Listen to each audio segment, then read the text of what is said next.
بسم اللہ الرحمن الرحیم۔ اردو ریڈیو میں خوش آمدید۔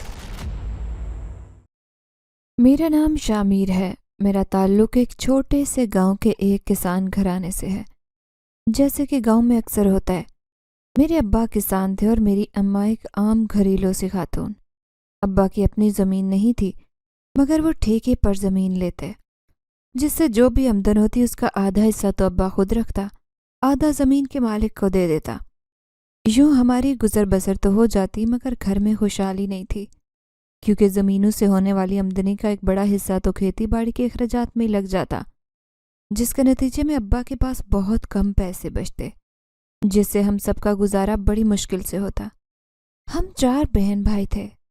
ابا کو زراعت کے علاوہ اور کوئی کام نہیں آتا تھا، اس لیے ہم اس تنگی ترشی میں ہی زندگی گزارنے پر مجبور تھے۔ ابا تو عام سی شکل کا تھا، مگر ہماری اماں بہت خوبصورت تھی۔ ہم سب بہن بھائی چونکہ امی پر گئے تھے، اسی لیے بہت خوبصورت تھے۔ میں اپنے بہن بھائیوں میں سب سے زیادہ خوبصورت تھا، لیکن ایک چیز مجھے ہمیشہ اپنی کمائیگی کا احساس دلاتی۔ میرے تینوں بہن بھائیوں کے قد لمبے تھے، جن کی وجہ سے میں احساس کمتری کا شکار تھا، کیونکہ میرا قد بہت چھوٹا تھا، جس کی وجہ سے سارا گاؤں میرا مذاق اڑاتا۔ بچپن میں میری منگنی میری خالہ کی بیٹی کے ساتھ ہو گئی۔ میری منگیتر کا نام جہاں آرا تھا۔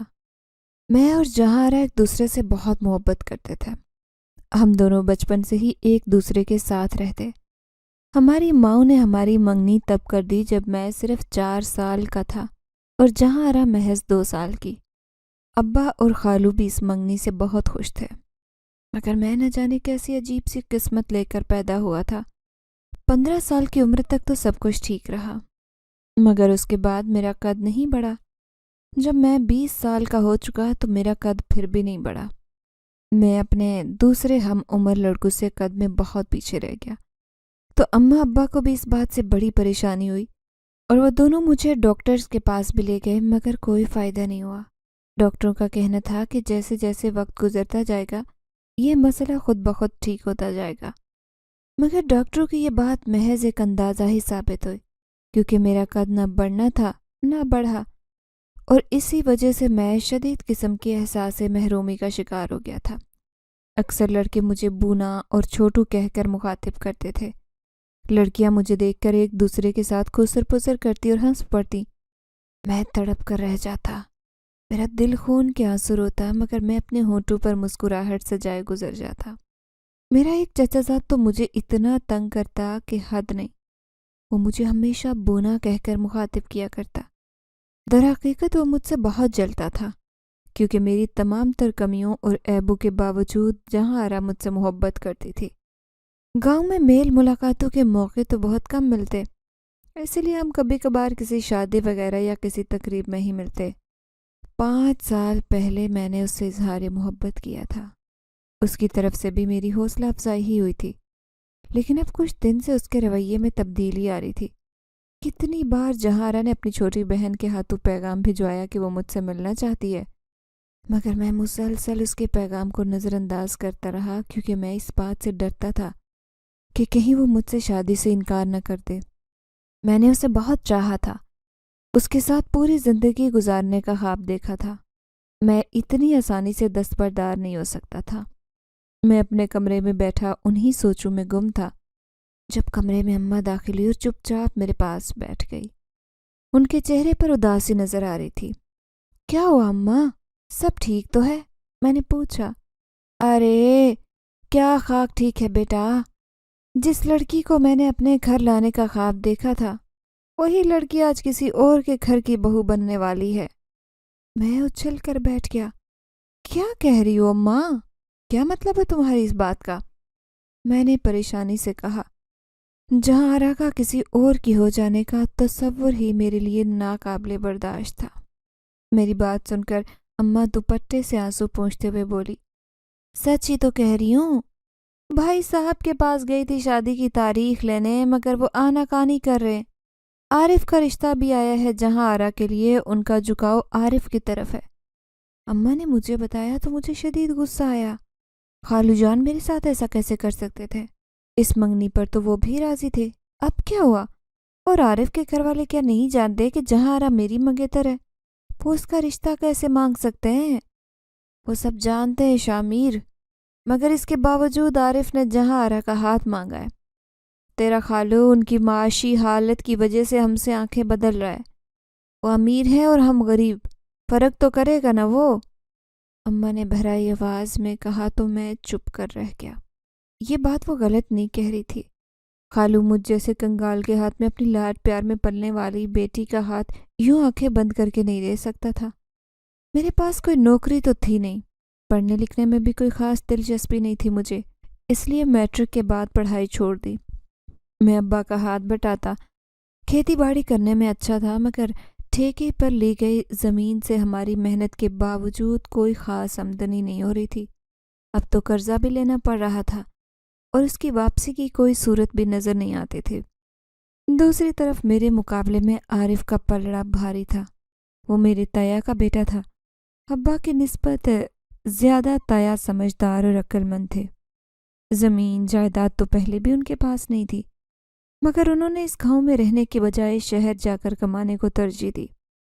وہ مختلف کام کرتے رہے، پھر انہوں نے عارف کو پڑھایا بھی تھا، جس کی وجہ سے وہ نوکری پر بھی لگ گیا۔ وہ سرکاری نوکری میں تھا اور اس نے یہاں رشوت اور ہیرا پھیری سے خوب دولت کمائی تھی۔ اب وہ لوگ کافی امیر ہو گئے، انہوں نے کافی جائیداد بنا لی تھی، اسی لیے خالو جہاں آرا کے رشتے کے لیے عارف کی طرف جھک رہے تھے کہ انہیں وہاں اپنی بیٹی کا بہتر مستقبل نظر آ رہا تھا۔ ان دنوں میں مسلسل پریشانی میں مبتلا ہو گیا اور اس پر مستضاد یہ نیا جھٹکا۔ اماں، تم خالو سے بات کر لو، میں جہاں آرا کی شادی کسی اور سے نہیں ہونے دوں گا۔ میں غصے سے کہتا گھر سے نکل گیا۔ ابھی ذرا دور گیا تھا کہ سامنے سے مجھے جہاں آرا کی بہن دکھائی دی۔ میں نے کچھ سوچ کر اسے روک لیا۔ گڑیا، تمہاری بہن کہاں ہے اس وقت؟ بھائی، وہ تو پھپھو کی طرف گئی ہوئی ہے۔ اچھا ٹھیک ہے۔ میں نے اسے بھیج دیا اور خود گاؤں کی اس طرف چل دیا جہاں جہاں آرا کی پھپھو کا گھر تھا۔ میں وہاں رہ کر کافی دیر انتظار کرتا رہا۔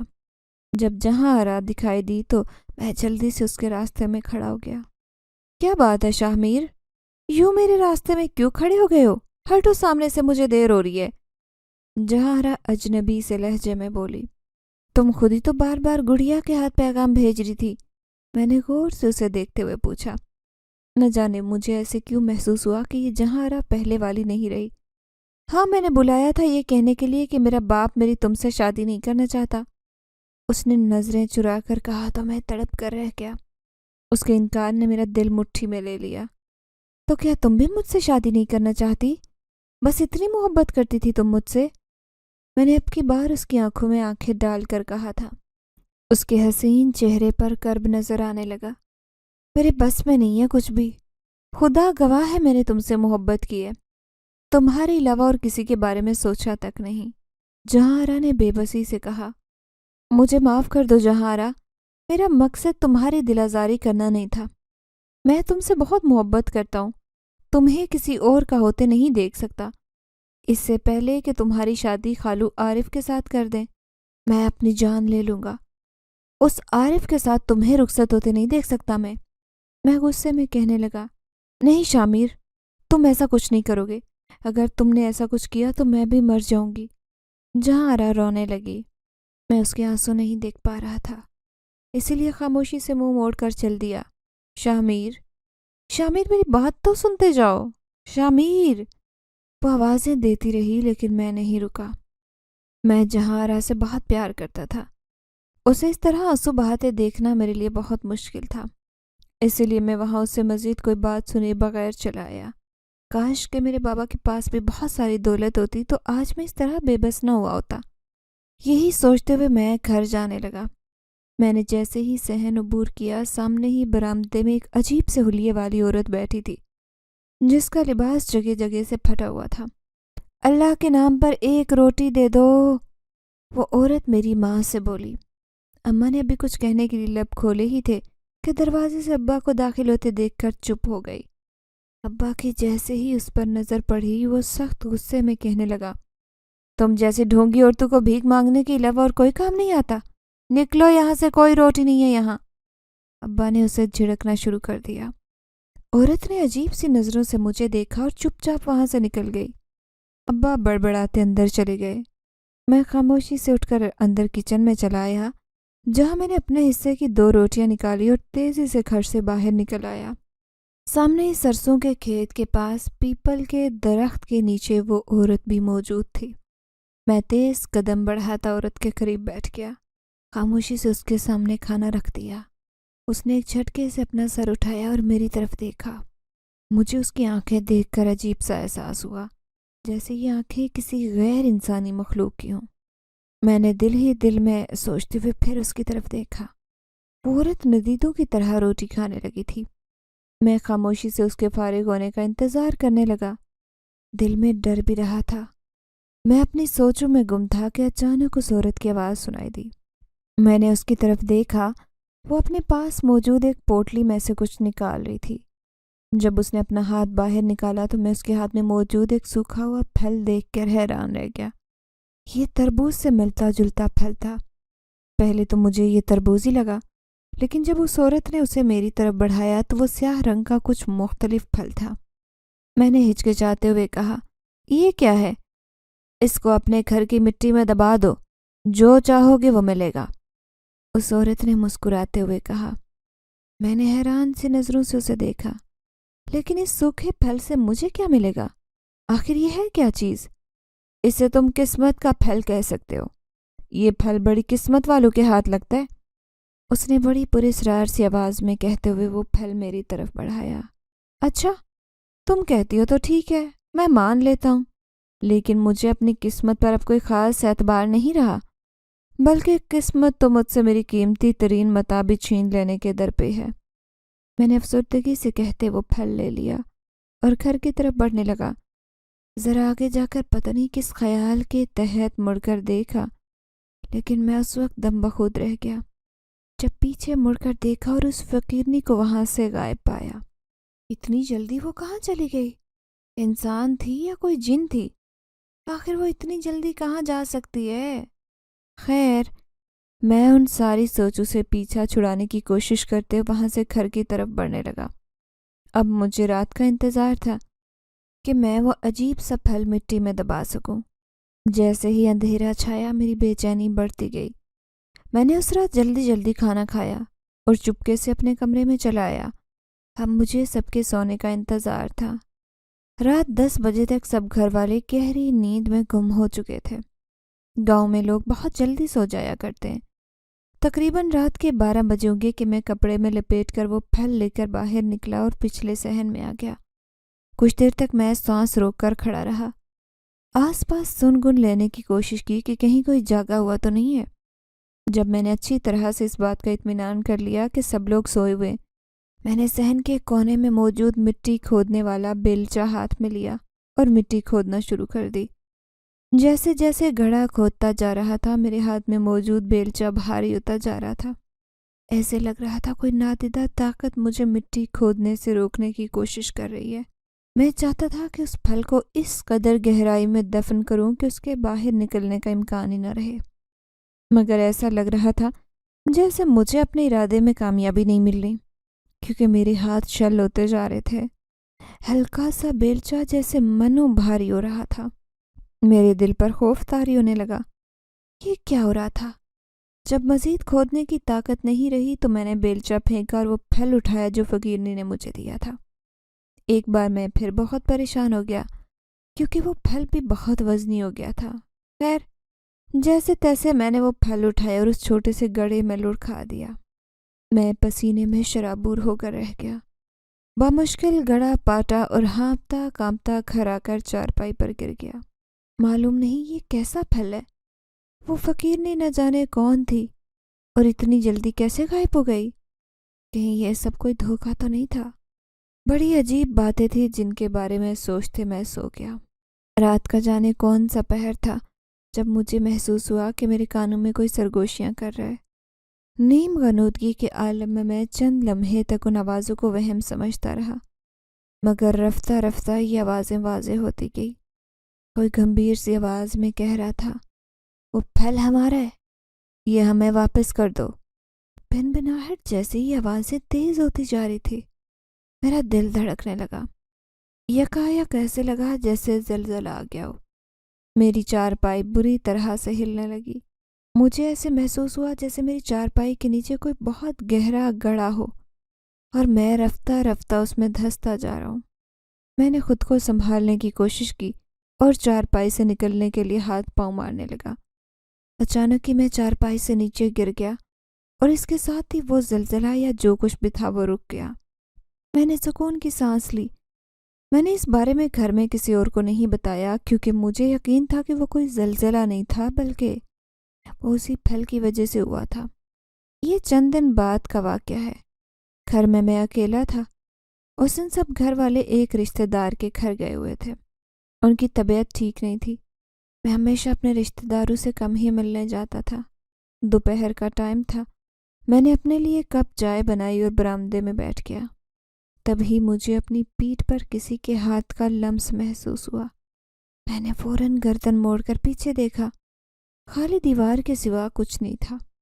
میرا دل زور سے دھڑکنے لگا۔ جب سے میں نے وہ پھل لیا تھا اور دفنایا تھا تب سے یہ پراسرار واقعات پیش آ رہے تھے۔ میں ابھی یہی کچھ سوچ رہا تھا کہ چونک گیا۔ دروازے پر کسی نے دستک دی تھی۔ میں نے اٹھ کر دروازہ کھولا تو سامنے ایک سوٹڈ بوٹڈ صاحب کھڑے تھے۔ میں نے انہیں پہچاننے میں ناکامی کے بعد پوچھا، جی فرمائیں، کون ہیں آپ؟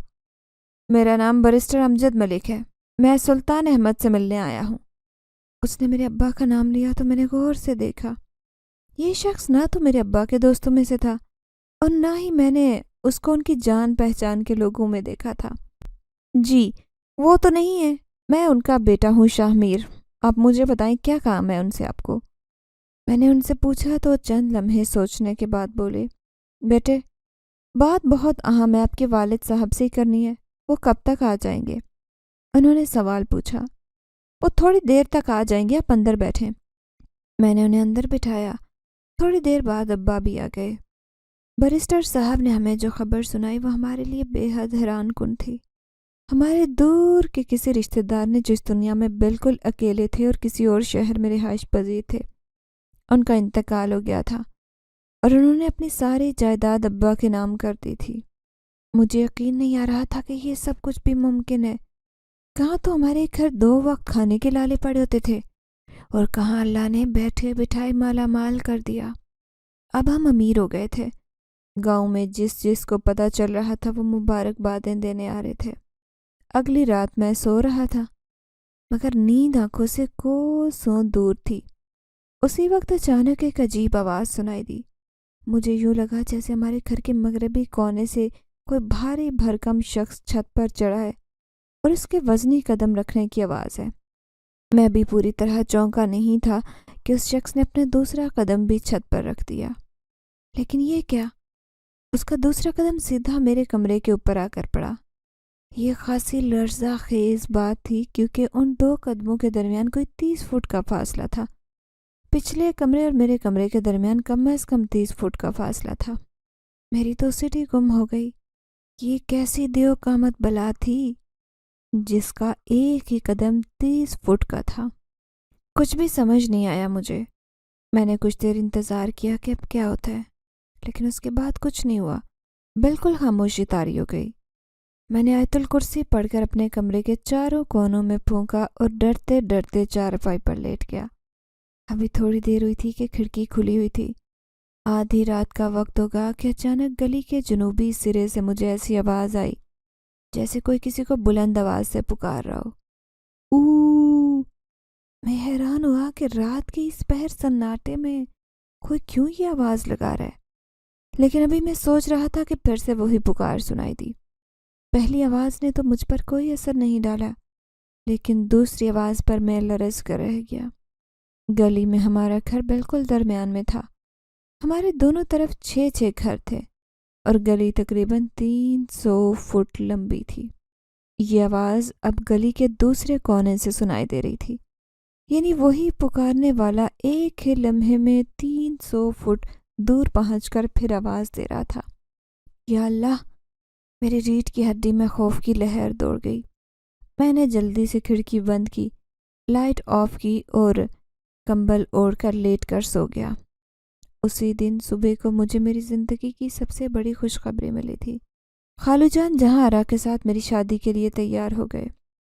اماں، ابا اور باقی سب گھر والے بھی خوش تھے، جلد از جلد شادی کی تیاریاں کر رہے تھے۔ اماں نے تو فوراً اسی مہینے کی تاریخ کو نکاح اور رخصتی دونوں رکھ دی۔ انہیں ڈر تھا کہ کہیں خالو اپنی بات سے مکر نہ جائیں۔ وقت تیزی سے گزر گیا اور میری شادی کا دن آ پہنچا۔ اسی دوران پراسرار واقعات کم ہو گئے تھے، اس لیے بھی میں مطمئن ہو گیا تھا۔ آج سے پہلے میں شاید کبھی اتنا خوش نہیں ہوا تھا جتنا آج تھا۔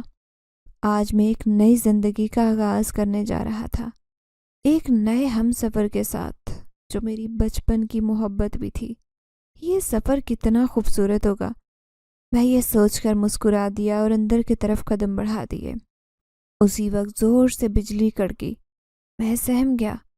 مجھے بجلی کے کڑکنے اور گرج چمک سے بہت ڈر لگتا تھا۔ آج صبح سے ہی موسم بڑا عجیب ہو رہا تھا۔ افق پر گہرے بادل بچھائے ہوئے تھے اور فضا میں حبس تھا۔ میں اس بات سے بے خبر تھی کہ آنے والا وقت میرے لیے کیسے دہشت ناک لمحات لا رہا ہے۔ میرے گھر کے باہر اس جگہ پر جہاں پر میں نے گڑھا کھود کر وہ پھل دبایا تھا، اس جگہ کتا منڈلا رہا تھا۔ سیاہ رنگ کا یہ موٹا تازہ کتا 2-3 دن سے گھر کے ارد گرد گھوم رہا تھا۔ کتے نے ارد گرد سر گھما کر دیکھا، پھر منہ زمین سے لگا کر کچھ سونگھنے لگا۔ 2-3 جگہوں پر سونگھنے کے بعد اس نے ایک جگہ پنجے مارنے شروع کر دیے۔ کافی دیر کھودنے کے بعد آخر کار وہ اس پھل تک پہنچ ہی گیا۔ اس نے منہ میں دبا کر وہ پھل کھینچ کر باہر نکالا۔ باہر مٹی کی ڈھیری پر رکھ کر اس نے چند لمحے تک اس پراسرار پھل کا بغور جائزہ لیا، پھر اسے دوبارہ منہ میں دبا کر ایک طرف چل دیا۔ اس کی آنکھیں خوشی سے چمک رہی تھی۔ میں اپنے کمرے کی طرف جاتے ہوئے پل بھر رکا تھا کہ بجلی دوبارہ زور سے کڑکی۔ میں نے گھبرا کر اوپر دیکھا، کالی گھٹاؤں جیسے بادلوں نے سارے آسمان کو ڈھانپ دیا تھا۔ ارے یہ ڈرپوک بچہ یہاں کیا کر رہا ہے؟ میری بہن نے قریب آ کر اچانک ہی کہا تو میں جو بے دہانی میں کھڑا تھا اچھل پڑا۔ یار باجی، مجھے ڈرپوک نہ کہا کرو، میں منہ بنا کر کہنے لگا تو باجی ہنسنے لگی۔ یہاں سہمے کھڑے ہو اسی لیے کہا۔ خیر دلہے میاں، تمہاری دلہن بیچاری کمرے میں تمہارے انتظار میں سوکھ رہی ہے اور تم احمقوں کی طرح منہ اٹھائے آسمان کو تکے جا رہے ہو۔ اب جاؤ اپنے کمرے میں۔ باجی جانتی تھی کہ میں گرج چمک سے کتنا خوف کھاتا ہوں، اسی لیے وہ مجھ پر چوٹ کر کے اپنی راہ چل دی اور میں اپنے کمرے کی طرف بڑھ گیا۔ اچانک ہی کہیں سے کتے کے رونے کی آواز آئی تو نہ جانے کیوں میرا دل دہل گیا۔ پتہ نہیں آج ایسے کیوں لگ رہا تھا جیسے کوئی غیر معمولی بالکل انوکھی بات ہونے والی ہے۔ خوشی اور مسرت کے درمیان بھی عجیب سی اداسی نے مجھے اپنے حصار میں لیا تھا۔ میں نے اس اداسی سے پیچھا چھڑوا کر اپنے کمرے کا دروازہ کھولا اور اگلے ہی پل جو کچھ سامنے دیکھا اس نے میرے پیروں تلے سے زمین نکال دی۔ میں پھٹی آنکھوں سے سامنے دیکھ رہا تھا۔ وہاں جہاں آرا کھڑی تھی، اس کی بجائے وہی فقیرنی جو اس دن مجھے ملی تھی وہ کھڑی تھی۔ اس وقت وہ دلہن کا خوبصورت لباس پہنے میرے سامنے کھڑی تھی۔ میں نے اسے وہم جانتے ہوئے آنکھیں مل کر دیکھا، مگر کوئی وہ وہم نہیں بلکہ حقیقت تھی۔ تم یہاں کیا کر رہی ہو؟ جہاں آرا کہاں ہے؟ میں نے شدید بوکھلاہٹ کے عالم میں اس سے پوچھا، ساتھ ہی کمرے کا جائزہ لیا، مگر جہاں آرا وہاں ہوتی تو نظر آتی۔ میں نے تم سے کہا تھا نا کہ وہ پھل کسی صورت زمین سے باہر نہیں نکالنا، مگر تم نے میری بات نہیں مانی۔ اس نے شعلے برساتی نگاہوں سے مجھے دیکھا تو میرے اوسان خطا ہو گئے۔ میں نے تو اسے مٹی میں دبا دیا تھا، ویسے ہی جیسا تم نے کہا تھا، پھر وہ کیسے نکل گیا؟ میں نے اسے حیران ہو کر کہا، تم نے اسے گہرائی میں نہیں دبایا تھا۔ وہ خونخوار نظروں سے مجھے دیکھتے ہوئے بولی، مجھے نہیں پتا کہ وہ کس نے نکالا ہے، میں نے تو کسی سے کوئی ذکر تک نہیں کیا تھا اس کا۔ میں بری طرح سے گھبرا کر بولا تو وہ مجھے کھا جانے والی نگاہوں سے دیکھنے لگی۔ اسے ایک سیاہ کتے نے نکالا ہے جو کتے کے روپ میں ایک جن زادہ ہے اور ہمارا دشمن ہے۔ وہ ایک طلسماتی پھل ہے جو میں نے اپنے باپ کے خزانے سے چرا کر تمہاری مدد کے لیے دیا تھا، جسے تم نے ہمارے دشمن کے حوالے کر دیا۔ میں انسان نہیں بلکہ جن زادی ہوں۔ جب میرے باپ کو اس بات کا علم ہوا تو اس نے مجھے سزا دینے کے لیے ہماری یعنی جنات کی دنیا سے نکال دیا ہے۔ جب تک وہ پھل واپس لے کر نہیں جاؤں گی میں جنات کی دنیا میں واپس نہیں جا سکتی۔ میں خوفزدہ نظروں سے اسے دیکھنے لگا۔ اپنے سامنے کسی غیر انسانی مخلوق کو دیکھنے کے بارے میں نے کبھی سوچا تک نہیں تھا۔ تو اب میں کیا کر سکتا ہوں؟ میں ایک انسان ہوں، تمہاری طرح جن تو نہیں ہوں جو وہ پھل لے کر آؤں، میں نے کہا۔ وہ خاموشی سے بیڈ سے نیچے اتر آئی اور اپنے ہاتھ میں موجود انگوٹھی کو دبایا اور میرے پیچھے دیکھتے ہوئے مسکرائی۔ اس کی حسین مسکراہٹ میں کچھ ایسی صفاقی تھی کہ میں لرز کر رہ گیا۔ میں اس کی ایک ایک حرکت کو غور سے دیکھ رہا تھا۔ اچانک کہ مجھے اپنے پیچھے کسی حرکت کا احساس ہوا۔ میں نے بوکھلاہٹ میں پیچھے مڑ کر دیکھا تو وہاں عجیب و غریب لباس میں ایک لڑکا کھڑا تھا۔ میں پاگلوں کی طرح کبھی اس فقیرنی کی طرف دیکھتا تو کبھی اس سبز آنکھوں والے لڑکے کی طرف۔ تم کون ہو؟ یہاں کیسے آئے؟ میں چکرا کر رہ گیا کہ یہ سب کیا ہو رہا ہے۔ میں پاگل بن کر رہ گیا۔ اس لڑکے کی سبز آنکھوں میں گویا آگ دہک رہی تھی۔ یہ میرا محبوب ہے، تمہاری جہاں رہا اس کے پاس قید ہے، تم تب تک اسے حاصل نہیں کر سکتے جب تک میں نہ چاہوں۔ اس نے اس لڑکے کے ساتھ کھڑے ہو کر کہا۔ کیا کیا ہے تم نے جہاں آرا کے ساتھ؟ وہ بے قصور ہے، خدا کے لیے میری غلطیوں کی سزا اسے مت دو، میں نے بے تابی سے کہا۔ وہ بالکل ٹھیک ہے، تمہیں فکر مند ہونے کی ضرورت نہیں۔ ہاں بس وہ تمہیں تبھی ملے گی جب تم وہ طلسماتی پھل حاصل کر لو گے، اس نے پرسکون لہجے میں کہا۔ اور اگر میں ایسا نہیں کر پایا تو؟ میں نے ڈرتے ہوئے پوچھا۔ تب ہمیشہ کے لیے اپنی جہاں آرا کو بھول جانا، اس نے سرد لہجے میں جواب دیا۔ جہاں آرا کو واپس لانے کے لیے میں کچھ بھی کر سکتا ہوں، لیکن تمہیں میری مدد کرنی ہوگی، میں نے کہا۔ میرا نام شمون ہے، میں تمہاری مدد کروں گا اس معاملے میں، مگر میں وہ پھل نہیں اٹھا سکتا، وہ تمہیں خود ہی ڈھونڈنا ہے۔ میں صرف تمہیں اس دشمن جنزادے کے گھر کے باہر لے جاؤں گا، اس سے آگے تم نے خود جانا ہے، اس جنزاد نے مجھے بتایا۔ ٹھیک ہے، میں تیار ہوں، مجھے اس کا گھر دکھا دو، میں نے جلدی سے کہا۔ تمہیں یہ سب آج رات ہی کرنا ہوگا، نہیں تو صبح کو جہاں آرا کی غیر موجودگی کی وجہ تمہیں اپنے گھر والوں کو خود بتانی ہوگی، اس جنزادی نے کہا جس کا نام مجھے اب تک معلوم نہیں تھا۔ اسی وقت دروازے پر دستک ہوئی تو میرے ساتھ ساتھ وہ دونوں بھی چونک گئے۔ کون ہے؟ میں نے گھبرا کر پوچھا۔ بھائی میں ہوں رقیہ، دروازہ کھولیں ذرا، وہ میری چھوٹی بہن تھی۔ میں نے دروازہ کھول دیا۔ کیا بات ہے رقیہ؟ بھائی یہ کوئی پیکٹ دے گیا ہے تمہارے لیے، اس نے کہا ہے کہ یہ ابھی دینا ضروری ہے، رقیہ نے مجھے پیکٹ دیتے ہوئے کہا۔ ٹھیک ہے تم جاؤ اب، میں نے یہ کہتے ہوئے دروازہ بند کر دیا۔ وہ دونوں بھی میری طرف دیکھنے لگے۔ میں نے وہ پیکٹ کھولا تو اس میں ایک پرچہ تھا جس پر میرے استاد کا نام لکھا ہوا تھا۔ وہ کچھ اس طرح تھا کہ سلام شاہ میر بیٹے، میں جانتا ہوں تم اس وقت ایک مشکل میں پھنس گئے ہو، مگر اللہ پر توکل رکھو، اور دوسرے پرچے میں موجود ایک وظیفہ ہے، اس وظیفے کا ورد جاری رکھو، اس وظیفے کی مدد سے تم اپنی کھوئی ہوئی چیز واپس حاصل کر سکتے ہو۔ اللہ تمہارا حامی و ناصر ہو، آمین، اللہ حافظ۔ میں یہ پڑھتے ہوئے آپ دیتا ہو گیا۔ یہ میرے وہ استاد تھے جنہوں نے مجھے بچپن میں قرآن پاک پڑھایا تھا۔ وہ ایک اللہ والے انسان تھے۔ ان سے اس بات کا ذکر نہ کرنے کے باوجود وہ میری مدد کو آ گئے تھے۔ جس استاد کو میں بھول گیا تھا آج وہی میری مدد کے لیے آیا تھا۔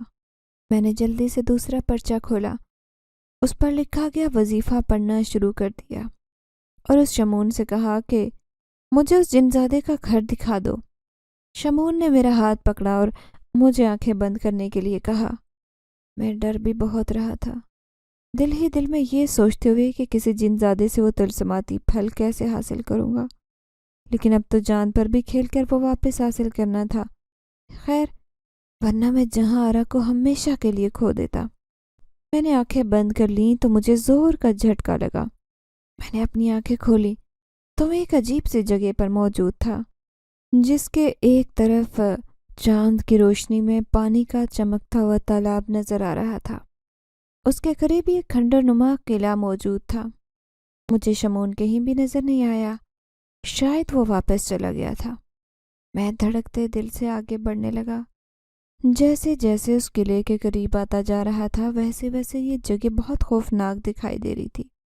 میں نے آس پاس دیکھا کہ شاید مجھے کوئی نظر آ جائے، مگر وہاں ویرانی اور گہرے سناٹے کے سوا کچھ نہیں دکھ رہا تھا۔ میں چلتے چلتے اس کھنڈر نما قلعے کے دروازے پر پہنچ چکا تھا۔ میں نے آہستہ سے دروازے کو دھکیلنے کی کوشش کی۔ میں نے جیسے ہی دروازے پر ہاتھ رکھا تو ایک چیخ سنائی دی اور وہ دروازہ ٹوٹ کر گر پڑا۔ میں خوفزدہ ہو کر پیچھے ہٹا۔ میرا پاؤں کسی چیز سے ٹکرایا اور میں چیختا ہوا گر پڑا۔ میں نے چاند کی روشنی میں آنکھیں پھاڑ کر اس چیز کو دیکھنے کی کوشش کی جس سے میرا پاؤں ٹکرایا تھا۔ یہ دیکھ کر میں لرزنے لگا کہ وہ کوئی پتھر نہیں بلکہ ایک انسانی کھوپڑی تھی۔ میں اچھل کر کھڑا ہو گیا اور دروازے کی طرف دیکھا۔ مجھے وہاں ایک سیاہ اژدہا پھن پھیلائے کھڑا نظر آیا۔ یہ دیکھ کر میرے جسم سے جان نکلنے لگی۔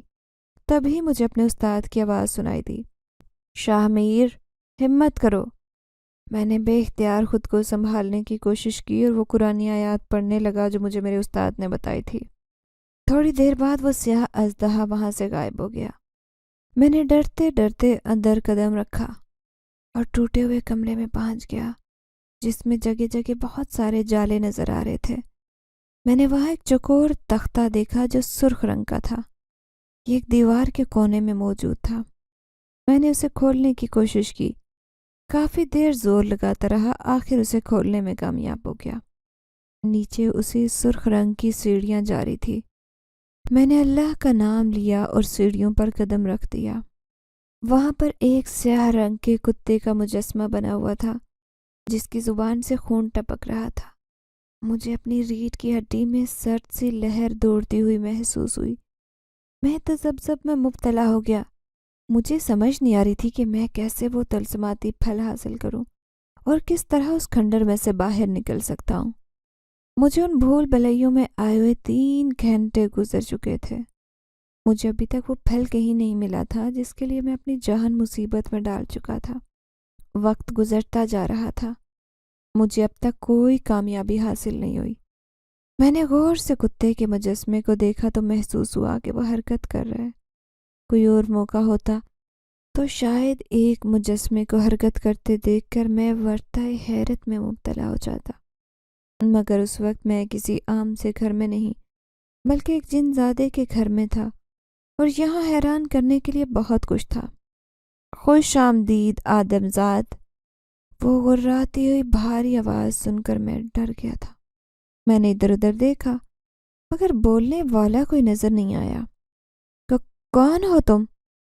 میں جتنا بھی بہادر بننے کی کوشش کرتا مگر حقیقت یہ تھی کہ میں اندر سے ڈر اور خوف سے کانپ رہا تھا۔ حیرت ہے، میرے گھر تک آئے اور مجھ سے ہی پوچھ رہے ہو کہ میں کون ہوں؟ پوچھنا تو مجھے چاہیے کہ تم کون ہو اور بغیر اجازت کے یہاں کیوں آئے ہو؟ اس عجیب سی آواز والے نے کہا۔ تم نے میری ایک چیز چرائی ہے، میں وہی واپس لینے آیا ہوں، میں نے پرسکون لہجے میں کہا۔ میں اپنے ڈر پر کافی حد تک قابو پا چکا تھا۔ ہا ہا ہا، وہ چیز تمہاری تو نہیں ہے اے آدم زاد، وہ ہماری دنیا کی چیز ہے، اسے میرے پاس ہی ہونا چاہیے۔ وہ عجیب سی ہنسی ہنستے ہوئے بولا، دیکھو وہ چیز میرے پاس کسی اور کی امانت ہے جو مجھے اس کے مالک کو واپس کرنی ہے، تو بہتر ہے کہ تم وہ چیز مجھے واپس دے دو۔ میں اب بھی تحمل سے کام لیتے ہوئے بولا تھا، تمہیں کیا لگتا ہے آدم زاد کہ میں تم سے ڈر کر وہ چیز واپس کروں گا؟ یہ صرف اور صرف تمہاری بھول ہے۔ تم یہاں آ تو گئے ہو مگر اب کبھی بھی واپس نہیں جا پاؤ گے۔ اس کی صفاق آواز سنائی دی، تمہاری دھمکیوں سے میں ڈرنے والا بالکل نہیں ہوں۔ تم نے چوری کی ہے، میں اس طلسماتی پھل کو حاصل کیے بغیر ہرگز یہاں سے نہیں جاؤں گا، میں نے مضبوط لہجے میں کہا۔ میں تمہارے ٹکڑے ٹکڑے کر دوں گا۔ تم جیسے آدم زاد کی اتنی جرت کہ مجھ جیسے طاقتور جن زادے کو للکارے؟ اس کی غصے سے بھری آواز سنائی دی۔ میں آنکھیں بند کر کے خود کو پرسکون کرنے کی کوشش کر رہا تھا اور پورے خشوع و خضوع سے وظیفہ پڑھنا شروع کر دیا۔ اچانک ہی مجھے اپنے آس پاس بہت زیادہ تپش محسوس ہوئی، جیسے کسی نے میرے آس پاس آگ جلا دی ہو، جس کی شدت سے مجھے اپنا آپ اب جلتا ہوا محسوس ہونے لگا تھا۔ ابھی میں نے مقررہ تعداد میں وظیفہ پورا کیا ہی تھا کہ مجھے اس اندیکھی آگ کا اثر ظاہر ہوتا محسوس ہونے لگا۔ میں اسی طرح وظیفہ جاری رکھے ہوئے آگے بڑھنے لگا۔ چلتے چلتے میں اب اس کتے کے سیاہ مجسمے کے بالکل پاس پہنچ چکا تھا۔ جیسے ہی اس نے مجھے اپنی طرف متوجہ دیکھا تو اس نے اپنا بڑا سا منہ کھولا۔ وہ مجھے کاٹ کھانے کو تیار ہو گیا تھا۔ میں نے اپنے پاس پڑا ایک بھاری بھرکم پتھر اٹھایا اور اس پر پھونک ماری۔ اس پتھر کو میں نے اس مجسمے پر پھینک دیا۔ جیسے ہی وہ پتھر اس پر گر پڑا، ایک بھاری بھیانک چیخ سنائی دی۔ وہ مجسمہ ریزہ ریزہ ہو چکا تھا اور اسی مجسمے کے نیچے وہ طلسماتی پھل بھی موجود تھا، جس طلسماتی پھل کے لیے میں نے اپنی جان تک خطرے میں ڈال دی تھی۔ پھر میں نے جلدی سے اسے اٹھایا اور بھاگتے ہوئے وہاں سے باہر نکلا۔ جیسے ہی میں نے اس قلعے کے دروازے سے باہر اپنا قدم رکھا تھا، ایک زوردار دھماکہ ہوا اور وہ قلعہ راکھ کا ڈھیر بن چکا تھا۔ میں وہیں زمین پر گر پڑا اور ہانپنے لگا۔ تبھی مجھے اپنے قریب کسی کی موجودگی محسوس ہوئی۔ میں ایک جھٹکے سے اٹھ کر بیٹھ گیا۔ سامنے ہی مسکراتا ہوا شمعون کھڑا تھا وہاں پر۔ اب ایک بار پھر سے شمعون نے مجھے اپنی آنکھیں بند کرنے کے لیے کہا تھا۔ میں نے جب پھر اپنی آنکھیں واپس کھولی تو خود کو ایک کمرے میں موجود پایا۔ میرے سامنے وہی جن زادی موجود تھی۔ میں نے اپنے ہاتھ میں موجود وہ طلسماتی پھل اس کی طرف بڑھایا۔ یہ اپنی امانت واپس لے جاؤ، مجھے میری جہاں آرا واپس کر دو، میں نے بے تابی سے کہا۔ میں نے محسوس کیا تھا کہ وہ جن زادی اب بہت زیادہ خوش لگ رہی تھی۔ میں تمہاری بہت شکر گزار ہوں۔ تم نے نہ صرف میری چیز مجھے واپس لوٹا دی بلکہ ہمارے دشمن کو بھی ہمیشہ کے لیے ختم کر دیا ہے۔ اب ہم دونوں واپس اپنی دنیا میں جا رہے ہیں۔ تمہیں تمہاری جہاں آرا ہمیشہ کے لیے واپس مل جائے گی۔ وہ مسکراتے ہوئے دونوں اچانک ہی دروازے پر جا کر غائب ہو گئے۔ میں حیرت سے انہیں دیکھتا رہ گیا۔ میں نے پھر سے سامنے دیکھا اور مسکرا دیا۔ سامنے ہی دلہن بنی جہاں آرا بیٹھی ہوئی تھی۔ اس واقعے کے بعد ہم بہت ہنسی خوشی اپنی زندگی گزارنے لگ گئے تھے۔ اگر آپ کو ہماری یہ کہانی پسند آئی ہے تو لائک کیجیے، شیئر کیجیے، اور اگر ابھی تک آپ نے ہمارا چینل سبسکرائب نہیں کیا تو اردو ریڈیو کو لازمی سبسکرائب کیجیے۔ ملتے ہیں اگلی ویڈیو میں۔ اللہ حافظ۔